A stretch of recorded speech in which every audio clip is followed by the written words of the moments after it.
ആരെങ്കിലും ചുള പറിച്ച് തന്നാൽ ഉണ്ടാക്കാൻ ഇഷ്ടമുള്ളതും എന്നാൽ സ്വന്തമായിട്ട് ചുള പറിച്ചിട്ട് ഉണ്ടാക്കാൻ ഇഷ്ടമില്ലാത്തതുമായിട്ടുള്ള സാധനമാണ് ചക്കപ്പുഴുക്ക്.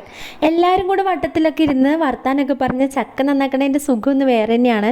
ചെറുതായിട്ട് പുളിച്ചു തുടങ്ങിയ ചക്ക തിന്നാൻ നല്ല ടേസ്റ്റ് ആയതുകൊണ്ട് കുരു കളയാനായിട്ട് പറഞ്ഞതിൻ്റെ കൂട്ടത്തിൽ ഞാൻ കുറേ എടുത്ത് വായിലിട്ട് തിന്നുന്നുണ്ടായിരുന്നു. ചക്ക അരിയുന്നതിൻ്റെ കൂട്ടത്തിൽ കുറേ കുരുവും കൂടി അരിഞ്ഞിട്ടുണ്ടാകുമ്പോൾ ഞാൻ ചോദിച്ചത് എന്തിനാന്ന് ചോദിച്ചപ്പോൾ അമ്മ പറഞ്ഞു, ചക്ക ഒരുപാട് മക്കളെ പ്രസവിച്ചിട്ട് ഒരെണ്ണത്തിന് പോലും എനിക്ക് തന്നില്ലല്ലോ എന്ന് പറഞ്ഞ് പ്രാകൂത്ര, അതുകൊണ്ടാണ് ചക്കക്കുരുവും കൂടി ചക്കച്ചുളയിൽ ഇടുന്നത് എന്നാണ് പറഞ്ഞത്. ഓരോരോ കഥ എങ്ങനെയൊക്കെ ആണെങ്കിലും ഇടയ്ക്ക് ചക്കക്കുരു കഴിക്കാൻ കിട്ടുന്നത് ഒരു ടേസ്റ്റ് തന്നെയാണ് കേട്ടോ. സാധാരണ പോലെ ചക്കക്കുരു പുഴുങ്ങിയിട്ട് ചമ്മന്തിയൊക്കെ മുക്കി കഴിക്കാറുമുണ്ട് ഞങ്ങൾ. അപ്പോൾ എന്തായാലും വേറെ ചക്കക്കുരു പെറുക്കിയിടുകയാണ് കണ്ണപ്പനെ കൊണ്ട് പറ്റാവുന്ന പണികൾ കണ്ണപ്പൻ വരെ ചെയ്യുന്നുണ്ട്. പക്ഷെ ഞാൻ മാത്രമാണ് ചക്കയിൽ നിന്നുകൊണ്ട് അവിടെ ഇരിക്കണത്. എനിക്ക് വൈകുന്നേരം വന്നതൊരു ടയേർഡായിരുന്നു കേട്ടോ, അതുകൊണ്ട് ഞാൻ മിണ്ടാതിരിക്കുമായിരുന്നേ. വൈകുന്നേരം ഉണ്ടാക്കില്ല, നാളെ രാവിലെ ഉണ്ടാക്കുള്ളൂ. അതുകൊണ്ട് ഇത് കൊണ്ടുപോയി ഫ്രിഡ്ജിൽ വെക്കാനാണ് പരിപാടി. ഇത് എന്തിനാണെന്ന് ചോദിച്ചപ്പോൾ കണ്ണൻ പറയാ, ചക്കപ്പുഴുക്കുണ്ടാക്കാനാ.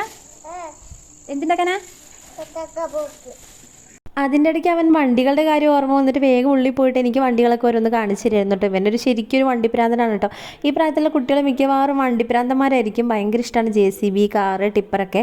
പിന്നെ വൈകുന്നേരത്തേക്കുള്ള കറിയും കൂടി അമ്മ തന്നുവിട്ടിട്ടുണ്ടായിരുന്നു. ചക്കക്കുരു വേറെ, ചക്കച്ചുള വേറെ, അരിഞ്ഞ ചക്ക വേറെ, അങ്ങനെ 3 സെക്ഷനായിട്ടാണ് ഞങ്ങൾ കൊണ്ടുപോയത്. പിന്നെ അവിടെ നിന്ന് നല്ല മീൻകറി തന്നിട്ടുണ്ടായിരുന്നു. വീട്ടിൽ ചെന്നപ്പോഴേക്കും നല്ല വിശപ്പായിട്ട് ചോറും മുളക് ചമ്മന്തിയും അമ്മ തന്നുവിട്ട മീൻകറിയും കൂട്ടിയിട്ട് സുഭിക്ഷ ഭക്ഷണം.